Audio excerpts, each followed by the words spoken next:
வணிக சிலிண்டர் தட்டுப்பாடு காரணமாக தமிழ்நாட்டில் பல்வேறு பகுதிகளில் உணவகங்கள் மூடப்பட்டு வரும் நிலையில் சென்னை தலைமைச் செயலகத்தில் உணவுத்துறை அமைச்சர் சக்கரபாணியுடன் உணவக உரிமையாளர்கள் சங்க நிர்வாகிகள் ஆலோசனை மேற்கொண்டு வருகிறார்கள். இத்தொடர்பான கூடுதல் விவரங்களோடு இணைகிறார் சிறப்பு செய்தியாளர் அபினேஷ். விவரங்களை பதிவு செய்யலாம். இன்றைய ஆலோசனையில என்ன முக்கிய பொருள்கள் விவாதிக்கப்படுகிறது?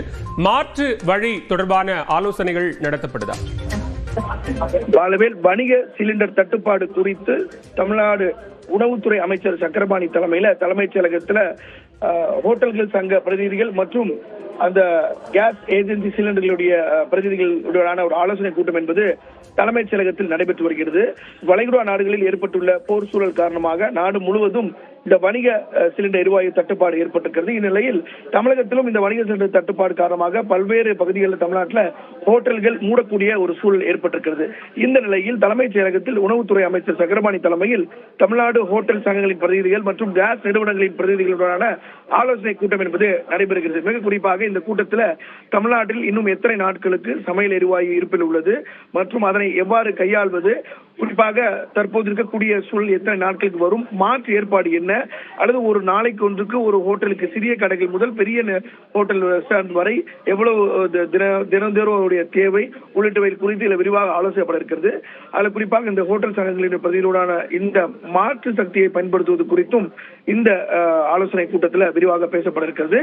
இந்த ஆலோசனை கூட்டத்தில் தமிழ்நாடு அரசுடைய தலைமைச் செயலாளர், உணவுத்துறை செயலாளர் பழனிசாமி ஐஏஎஸ், மின்துறை அதாவது குறிப்பாக டான்ஜெட்கோ சேர்மன் மின்வாரியத்துறை தலைவர் ராதாகிருஷ்ணன் ஐஏஎஸ், அதே போல தொழில்துறை செயலாளர் அருண்ராய், அரசு அதிகாரிகள் இந்த கூட்டத்தில் கலந்து கொண்டிருக்கிறாங்க. அதே போல ஹோட்டல் உரிமையாளர்கள் சங்கம், அதே போல ஹோட்டல் சங்கங்களுடைய பிரதிநிதிகள், அதே போல கேட்டரிங் நடத்தி வரக்கூடியவர்களுடைய சங்கங்களுடைய நிர்வாகிகள் உள்ளிட்டோர் கலந்து கொண்டிருக்கிறாங்க. இதுல குறிப்பா இந்த எல்பிஜி உடைய ஸ்டாக் அவைலபிலிட்டி என்ன, அத தினசரியோட தேவை என்ன, அதை எவ்வாறு கையாள்வது, ஒருவேளை எலக்ட்ரிசிட்டி மூலமா இபி மூலமா ஆல்டர்னேட்டிவா கையாண்டா அது எவ்வளவு ஹோட்டல்ல தமிழ்நாடு முழுக்க அந்த இணைப்பு இருக்கு, அதாவது எல்பிஜி இணைப்பு இல்லாம இந்த ஆல்டர்னேட்டிவ் கரண்ட் மூலமா எவ்வளவு இணைப்பு இருக்கு, அது எவ்வளவு சாத்தியம் உள்ளிட்டவை குறித்து எல்லாம் விரிவாக அமைச்சர் தலைமையில் ஒரு ஆய்வுக் கூட்டம் என்பது நடைபெறுகிறது.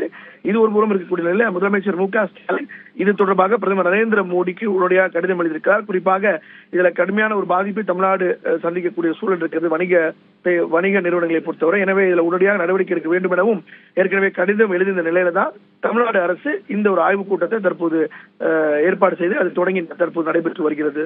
பாலவன், விவரங்களுக்கு நன்றி அபினேஷ்.